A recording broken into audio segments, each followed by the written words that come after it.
Bienvenue sur Africa 24 pour cette nouvelle édition du QG News. Voici les titres de l'actualité.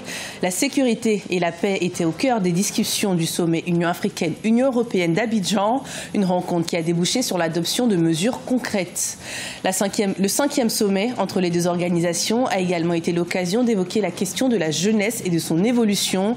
La délégation de la jeunesse comorienne a saisi cette opportunité pour présenter à leurs autorités les priorités à mettre en place. Et puis les différents scandales sur la situation des migrants en Libye, mais aussi en Europe, a incité les organisations internationales à œuvrer pour sensibiliser la jeunesse africaine. Malgré cela, certains se disent encore prêts à tenter l'aventure. Mais tout d'abord, dans l'actualité, au Cameroun, une réunion de sécurité exceptionnelle s'est tenue ce vendredi 1er décembre 2017 à Yaoundé, organisée par le chef de l'État Paul Biya. Celle-ci vise à évaluer la situation de l'État de sécurité sur le territoire national et a réuni les chefs d'état-major, les directeurs généraux des services de l'intérieur, tels que la gendarmerie ou encore les sapeurs-pompiers. Rappelons que cette rencontre fait suite à l'attaque qui a eu lieu dans la nuit du mercredi au jeudi 30 novembre 2017 dans la région du sud-ouest dans la zone anglophone et qui avait fait 3 victimes, dont 2 policiers. À la suite des différents événements qu'a connus l'Afrique ces derniers mois, attaques terroristes, crise des migrants ou encore élections qui se déroulent dans un climat tendu, les thèmes de la sécurité et de la paix étaient au cœur des débats lors du 5e sommet Union africaine-Union européenne. L'occasion pour les dirigeants présents de mettre en place des solutions concrètes pour faire face à ces différents défis. Reportage de notre correspondant en Côte d'Ivoire, Olivier Conan. La question de la paix et de la sécurité est toujours au cœur des préoccupations de l'UA, Union africaine. Le continent compte de nombreux foyers de tensions et de conflits dont l'organisation continentale discute avec son partenaire de l'Union européenne qui contribue au financement de certaines missions. Sans la paix, pas de développement ni création d'emplois pour les jeunes. Au cœur du sommet donc, l'enjeu c'est la sécurité en Afrique confrontée à la montée du terrorisme impliquant les jeunes, à la fois victimes et acteurs. Autre sujet de préoccupation, c'est le radicalisme qui prend de l'ampleur au niveau des jeunes et constitue une source de déstabilisation de l'Afrique.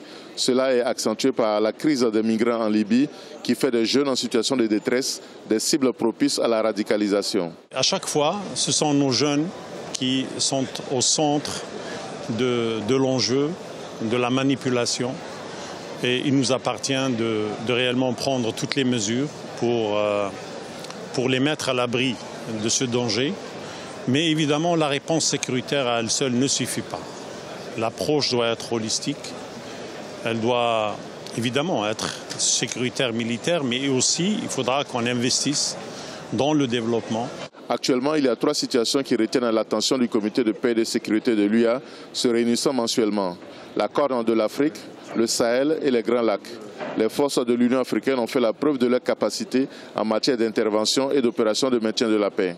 Que ce soit pour donc renforcer les capacités des pays, et là nous avons des outils, donc le dernier est Afripol, nous avons le Centre d'études de recherche sur le terrorisme, nous avons lancé, comme vous le savez, le processus de Nouakchott qui s'occupe de tout le Sahel.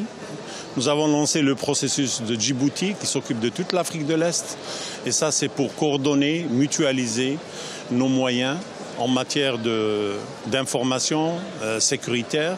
L'Union africaine et l'Union européenne ont une même lecture des défis à gérer selon le commissaire de l'UA chargé de la paix et de la sécurité. Reste maintenant à résoudre le problème crucial de financement afin que l'Afrique soit capable d'intervenir militairement partout sur le continent pour construire et maintenir la paix. Au Zimbabwe, le nouveau chef de l'État, Emmerson Mnangagwa, a dévoilé les noms des nouveaux membres de son gouvernement. Parmi eux, plusieurs anciens ministres de Robert Mugabe, dont Patrick Chinamaza, qui retrouvera le ministère des Finances qu'il avait quitté en octobre dernier. Le général Sibuso Moyo occupera, lui, le ministère des Affaires étrangères. L'homme est connu pour être celui qui a annoncé à la télévision le coup de force de l'armée dans la nuit du 14 au 15 novembre. C'est au total 32 ministres qui prendront part à ce nouveau gouvernement, dont la mission sera de relever l'économie, créer des emplois et soutenir le revenu des particuliers, comme l'a annoncé le chef de l'État. 60 milliards de francs CFA, c'est le montant alloué au développement de la filière élevage au Cameroun. Le projet qui s'étend sur 6 ans ambitionne de toucher 120 000 ménages et 20 000 acteurs et opérateurs dans l'élevage. Les paysans camerounais qui jusqu'ici peinent à développer leur activité du fait du manque de financement voient en ce projet une aubaine pour la filière. Viviane Baoken. Ce sexagénaire pratique l'élevage depuis une vingtaine d'années sous fonds propres. Aujourd'hui, il a réussi à se constituer un pâturage de près d'une centaine de bêtes, et ce malgré les nombreuses difficultés auxquelles il fait face au quotidien. La sécurisation de son pâturage et la nutrition de son bétail figurent parmi ses grosses charges. Il doit par exemple dépenser environ 2 millions de francs CFA par an pour alimenter ses bêtes. Si ce n'est que le pâturage, cela peut nous prendre jusqu'à 200 000 francs par mois. Mais là, nous sommes en train de regresser parce qu'on n'arrive même plus à tenir. Comme vous voyez, cette bête mange plus de 10 000 francs par jour. Si ce n'est que l'aliment issu du coton, on ne peut pas s'en sortir. C'est difficile et on n'a pas assez de moyens. Comme Mamoudou, tous ces éleveurs partagent les mêmes difficultés. De l'élevage porcine, en passant par la volaille et le bétail, le principal goulot d'étranglement demeure l'accès au financement. Avec cette enveloppe de 60 milliards de francs CFA mise à la disposition des éleveurs au travers du projet de développement de l'élevage, ces paysans formulent de nombreuses attentes. On attend du PRODEL l'élargissement de notre projet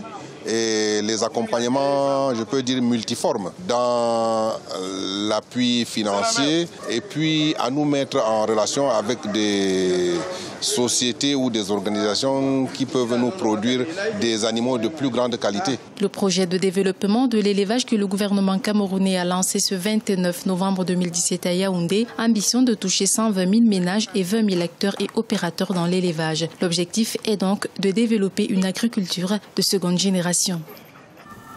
Le problème de la qualité de l'enseignement se pose dans plusieurs pays africains et les Comores n'y échappent pas. Plusieurs jeunes ont donc interpellé leurs autorités sur cette problématique et appellent à l'action. Reportage d'Oliva Diacotan. Le problème de la qualité de l'enseignement se pose dans plusieurs pays africains comme les Comores. Et ils sont 142 étudiants comoriens à suivre différentes formations en Côte d'Ivoire en 2017, lesquels ont profité du 5e sommet Union africaine-Union européenne qui met la jeunesse à l'honneur pour exposer devant leurs autorités les difficultés des jeunes. Ces doléances-là, c'est que les jeunes se sentent plongés dans le désespoir total et ils se trouvent en train d'opter pour les mouvements migratoires clandestins et anormaux qui se transforment aujourd'hui en une hécatombe humaine. Généralement, tout le monde a des difficultés concernant les moyens financiers. Parce que ce n'est pas tout le monde qui peut avoir de l'argent pour se satisfaire et satisfaire sa famille.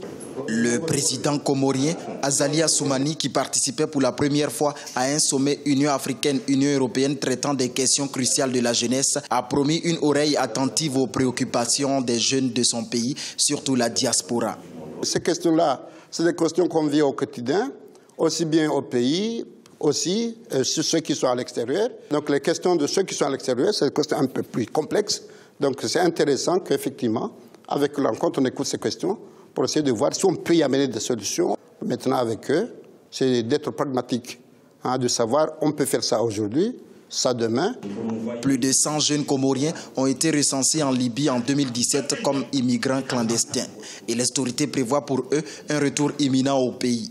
Un retour qui se fera, selon elle, avec une réinsertion professionnelle et une autonomisation financière. Les récentes révélations sur les conditions de vie des migrants clandestins à l'étranger ont suscité l'indignation de l'opinion publique. Alors que ces conditions inhumaines peuvent être considérées comme dissuasives, certains jeunes se disent toujours prêts à tenter l'aventure à cause des conditions difficiles dans lesquelles ils vivent. Plus d'explications avec Marcel Farba-Maroun.